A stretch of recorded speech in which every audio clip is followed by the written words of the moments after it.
Сайн сонсогчдоо хууль үндэсний хүрээлэнгээс эрхлэн бэлтгэдэг 1812 Тэг 2 подкастын шинэ дугаар эхлэхэд бэлэн болсон байна. За энэ удаагийн дугаарын зочноор тээврийн цагдаагийн албаны урьдчилан сэргийлэх хэлтсийн дарга цагдаагийн дэд хуурандаа очир хат оролцож байна. Өдрийн мэнд хүргэе. За өдрийн мэнд хүргэе. Замын хөдөлгөөний ачаалал саршны баярын өмнө хэрэг байдаг уу? Яаж нэмэгддэг вэ? Цагдаагийн байгууллагаас энэ хугацаанд сар шин 2023 гэсэн арга хэмжээг бол зохион байгуулж байгаа. За яг өнөөдрийн байдлаар сар шины алхахтай холбоотой иргэдийн нөгөө бэлтгэл ажил хангах зорилгоор зах худалдааны төвүүд рүү чиглэсэн замын хөдөлгөөн бол ачааллууд бол их авж байна. Замын хөдөө орон нутгаас бас энэ зах худалдааны төвүүдээс бараа бүтээгдэхүүнээ бэлтгэх зорилгоор орж ирж байгаа иргэд ингээд дэртэй холбоотойгоор ер нь зах худалдааны төвүүд маш их ачаалттай байна. Ачааллыг бууруулах чиглэлд тээврийн цагдаагийн албанаас ямар ажиллагаануудыг үйл ажиллагаа зохион байгуулж байна? Гудам замд үүрэг гүйцэтгэж алба хаагчдыг нэмэгдүүлж ажиллаж байна. Ялангуяа томоохон зах худалдааны төвүүд төр бол нэмэгдэл хүчтэй ажиллаж байгаа. За тухайлх юм бол дотоодын цэргээс бас 50 орчим алба хаагчийг нэмэгдүүлэн үүрэг гүйцэтгэж ажиллаж байна. Гол нь яагаад энэ зах худалдааны төвүүд төр ачаал үүсээд байна гэхээр хэд хэдэн бол шалтгаан байгаа. Хөдөөний ачаал үүсэж байгаа. Үүний нэг тохиолдол бол манай худалдаа эрхлэгчид маань өөрсдөө худалдаа авагч нартай зориулсан зогсоол талбайг үл эзлээд өглөө авчиад машинаа тавьчихдаг. Өдөржингөө зогсоол талбай нь машинтай ингээд иргэд үйлчлүүлэгчийн иргэд маань замын зорчих хэсгээр автомашинаа тавьчихдаг. Тэр зогсоол талбай дээр нь давхардуулаад машинуудаа ингээд тавьчихдаг. За үүнтэй холбоотойгоор автомашины зогсоолууд маань жигд урсаж өгдөг гацаа үүсдэг. Үүнээс болоод төв замаас орж байгаа машинууд маань орохгүйгээр ингээд ачаал үүсгээд бусад замуудаа нөлөөлөх юм хүчин зүйл байгаа. Тэгэхээр энэ үүднээс л яг тухайн зогсоол талбай тэгээд зогсоол талбайн гаднах замын зорчих хэсгүүдээр бол цагдаагийн албан хаагчид бол үндсэндээ уртсгсан цагаар үүрэг гүйцэтгэж ажиллаж байгаа.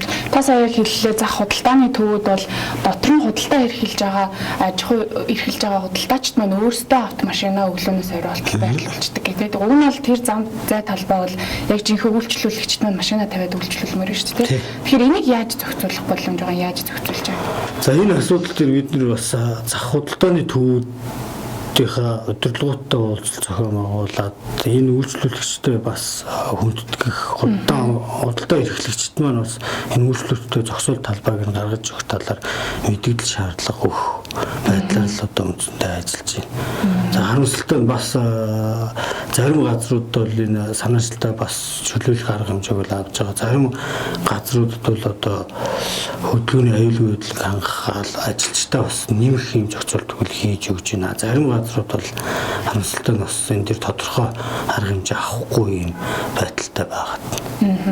Ер нь 19, 20, 21 онууд гээд цар тахалтай холбоотойгоор саршны баяр бол харьцангуй ийм өргөн дэлгэр бус явагдчихсэн. Сүүлийн өнгөрсөн он энэ онд яг саршны баяр буцаад өргөн дэлгэр тэмдэглэж эхэлж байна. Тэгэхээр ард иргэд маань ялангуяа тэр дундаа замын хөдөлгөөнд оролцож байгаа иргэд маань баярын өдрүүдэд замын энэ өмнөх өдрүүдэд юун дээр төлөв анхаарах хэрэгтэй вэ? Нийслэл Улаанбаатар хотод бол нэг 376 уулзар байна. 1700 орчим орц гарцууд байгаа.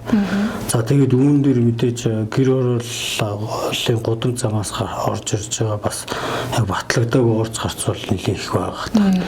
Тэгэхээр энэ дээр бид нэг 3000 орчим орц гарцсан дээр тэр хэмжээний хүн ажиллуулыг бол мэдээж хүрэхгүй. Тэгэхээр цагдаагийн байгууллагаас нийт анги байгууллага нэгж тэгээд нутаг дэвсгэрт хариуцсан цагдаагийн байгууллага албан хаагчтай тавиад энэний нэг 3-1 тавьж зохицуулах үйлчлэгийг үүсгэж байгаа. Тэгэхээр шинийн 1, 2, 3-ны өдрүүд цагдаагийн бие бүрэлдэхүүн бол үндсэндээ уртгсан цагаар иргэдийн аюулгүй байдал хэвийн зорчиг нөхцөлийг бүрдүүлж ирэхээр хөдөлгөөний зохицуулалтаар бол нийлээд ач холбогдол өгч ажиллана. Урд өмнөх жилүүдтэйгээ адилхан.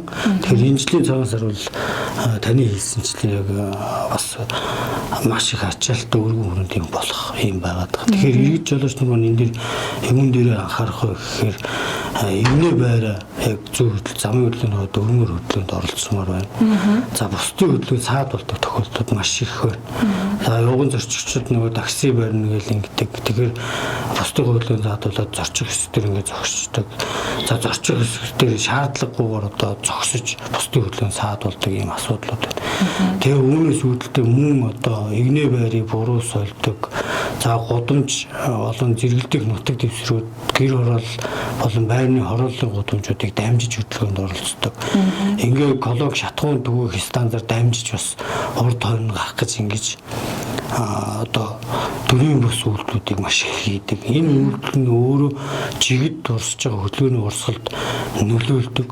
Ингэснээр төгжрөлд амжирч үүсдэг. Дээр нь энэ байдлаас болж игнэ байрыг буруу эзэлж явж байгаас шалтгаалаад нөгөө замтны осол гардаг. Тэгээ ослын улмаас тодорхой хэмжээнд бас нөгөө ослын хэргийн газрын үзлэгийн дуудлага мэдээлэл авагдана гэдэг байдлаар даатгалын байгууллага очно гэдэг байдлаар тухайн зам маань зогсолт үүсээд ингээд ачаал үүсдэг. Тэгэхээр энэ асуудал дээр бас анхаарах шаардлагатай байна. Яг төгжрлийн хувьд бол. За хөдөлгөөний аюулгүй байдалтай холбоотойгоор бид нэр ер нь явган зорчигчд маань айл хонор өсөж шөнө өрийн цагаар замын зорчиг хэсэг төр маш их зогсож такси үйлчилгээ авахдаг. За мөн бие авч явах чадваргүй согтуу үедээ гэдэг юм уу. За гэр бүлийн гишүүдтэйгээ хүүхдтэй дагуулад ингээ явганаар маш их хөдөлгөөнд оролцдог.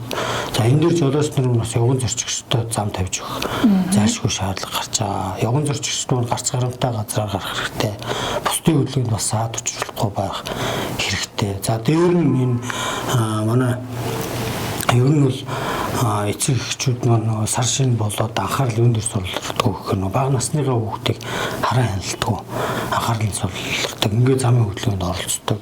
За энэ байдлаас болж хүүхд одоо зам төрийн осол хүртэж гэмтэх осол гардаг. Тэгэхээр энэ асуудал дээр бас анхаараарай гэдгийг бас хэлэх байна. Саршины баяраар хотын төв гэхээсээ илүү гэр хороол руу чиглэсэн хөдөлгөөн илүү ачаал нэмэгддэг юм шиг санагдсан. Тэгэхээр яг ямар одоо бүсчлэлээр цагдаа нар яаж ингэж хуваагдаж ажиллаж байгаа вэ? Энэ ачааллыг яаж хуваарлж ажиллаж байгаа вэ? Олон жилийн одоо нөхцөл байдлаас аваад үзэхэд бол гэр хороол нөгөө хөгжүүл их байдаг чиглэл рүүгээ одоо долоон будал тэгээд сонгоны харганд үүргийн хойшоо баян оршууны зөв баруун зүүн салаа толгоот гэд за тэгээд дарь их рүү чиглэсэн хөдөлгөөн. За улаастай гачуурт руу чиглэсэн хөдөлгөөнүүд ингээд маш их ачаал авдаг. Тэгээд хотын төв маань үндсэндээ бас нэгний өглөө бол бас хөлөө хайцангуй сэргүүд. Яг энэ зохицуултын цагийн хуваараар хотын төвийнхөө одоо хөдөлгөөн зохицуултын үр гүйцэтгэх албаагчдыг хороол руу чиглэсэн, зах хороол руу чиглэсэн чиглэлтэн тавиад за хотын төв бол үндсэндээ бас гэрэл тохион зохицуулгаар айл болохоор зохицуулахаар ийм нөхцөл байдалтайгаар хуульд хийсэн. За мөн энэ дээр зайлшгүй нөхцөл байдал үүсээд одоо нэг замаас шалтгаалж маш олон замууд ачаал үүсдэг. Тэр үеийн нэг жижиг асуудлаас болоод нэг гудамжинд гарсан нэг бөглөөнөөс болоод хот тэр чигээрээ хөгжил үүс зогсох юм асуудал гардаг.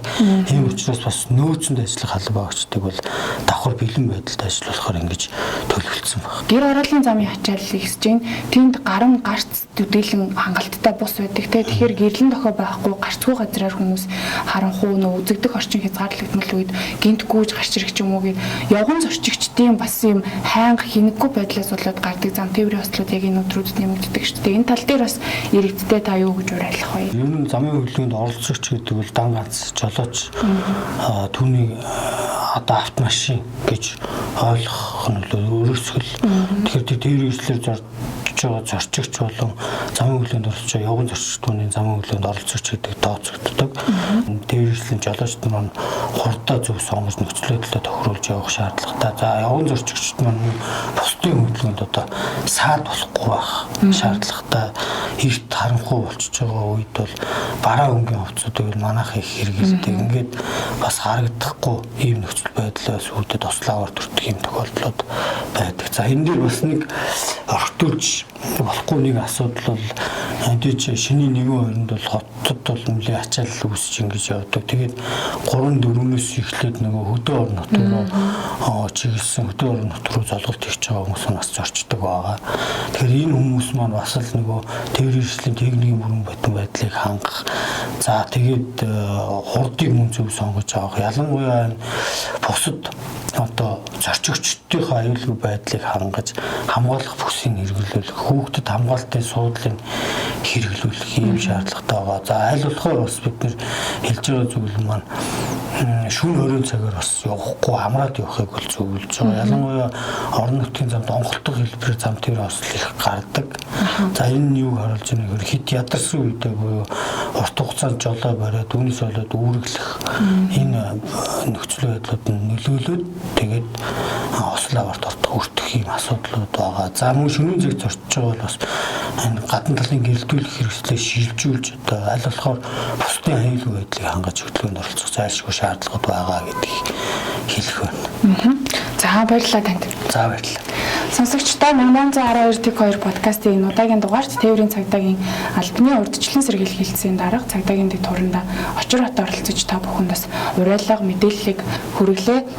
Та бүхэн сар шиндээ бас замын хөдөлгөөндөө соёлтой зөв боловсон оролцоорой гэж уриалж байна.